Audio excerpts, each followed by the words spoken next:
Bună ziua! Sunt doctorița Gruia și astăzi aș vrea să vă prezint Clinica Dental Garant.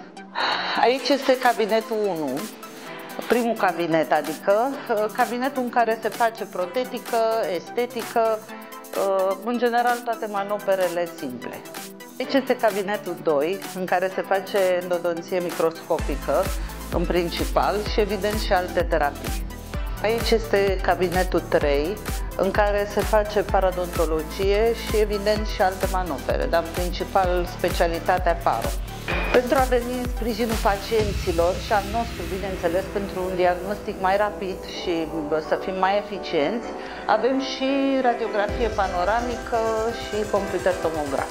Ce este mai important de știut este că în această clinică avem toate specialitățile. Și după feedback-ul pacienților, chiar sunt feedback-uri foarte bune. Specialiștii noștri sunt foarte iubiți și apreciați de pacienți.